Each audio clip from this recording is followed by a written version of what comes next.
오늘은 이 사이드 미러를 와이드 미러로 바꾸는 걸 보여드리겠습니다. 출고할 때 달려있던 것과 비교해보면 언뜻 봐서는 구분하기 힘듭니다.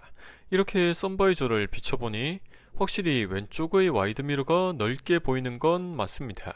사이드 미러에서 유리 부분을 제거하는 게 처음 하시면 좀 힘들 수 있습니다.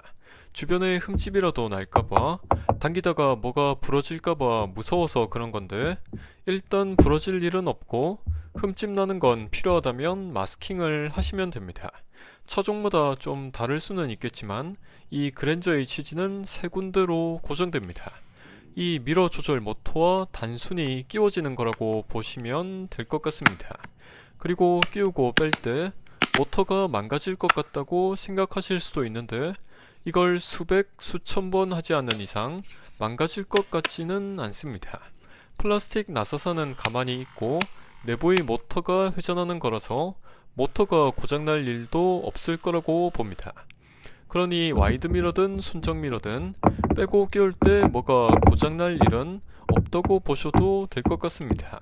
저는 유리만 교체하는 걸 구입했고 집에 가져와서 유리 쪽에 드라이어로 열을 가해주겠습니다. 한 1분 정도 골고루 열을 가해주시면 플라스틱 홀더가 쉽게 빠집니다. 그냥 빼는 것도 가능하다고는 하는데 유리가 깨질 수도 있어서 추천드리지는 않습니다. 잘 안 빠지면 열을 좀 더 주는 식으로 느긋하게 진행하시면 문제 생길 일은 없습니다. 나중에 다시 순정 미러로 돌아와야 할 수도 있으니 조심스럽게 탈착해서 보관하시면 됩니다. 이유는 모르겠지만 와이드 미러에 보통 열선이 붙어서 오는 게 아니라 직접 붙여야 합니다. 저는 혹시 몰라서 테이프로 중심을 맞춘 상태에서 보호 필름을 제거하고 붙여줬습니다. 굳이 필요한가 싶지만 똥손과 금손의 차이는 실력보다 이런 세심함입니다. 그런데 이 열선의 단자 굵기가 좀 많이 달라 보입니다. 저건 이따가 하고 플라스틱 홀더를 끼울 때는 모서리 쪽으로 끼워야 합니다. 굳이 미러 중앙을 누르는 식으로 끼우다가는 깨질 수 있습니다.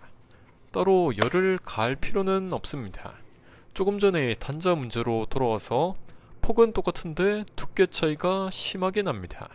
이 커넥터가 순정 열선에는 딱 맞아서 쉽게 빼고 끼울 수 있습니다.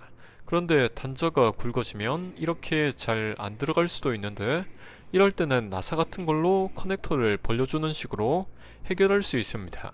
항상 만약의 사태는 존재하는 법입니다. 그리고 커넥터 뺄 때 엄지로 단자 쪽을 잡아주시는 게 안전합니다. 한 가지 더, 저 핀 2개에 끼우는 커넥터는 순서가 따로 없다고 들었습니다. 12V 전원을 어디에 주든 전기를 똑같이 먹는 걸 알 수 있습니다. 이 정도 설명이라면 어떤 제품을 구입하시든 와이드 미러 교체가 가능하실 겁니다. 저는 인터넷에서 배송비 포함 27,000원 정도 하는 걸 구입했고 딱 유리와 열선만 좌우로 한 쌍 왔습니다. 고개 안 돌리고 눈알만 옆으로 돌리면 이런 시야가 나올 텐데 사각지대가 없습니다. 그런데 순정 미러로 보더라도 사실 이 정도 신경만 쓰면 사각지대는 없습니다.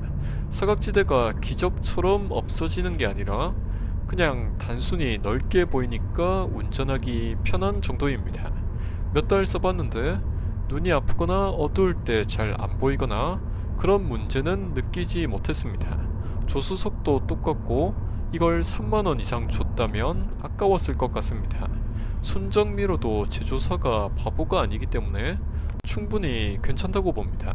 이런 걸 쓰셔도 되긴 한데 솔직히 너무 난잡해 보입니다. 가격이 저렴하긴 한데 깔끔함이 없습니다. 그래도 27,000원 주고 설치한 것 치고는 만족하고 있습니다. 미러 각도를 차체 쪽으로 좀 더 할당해줘도 되기 때문에 세차하고 광빨 느끼기도 좋습니다. 농담이고 주차하기 편합니다. 뒷바퀴가 보이면서도 주행시 사각지대 없게 해놓으면 이후엔 미러 각도 조절할 일이 없어집니다.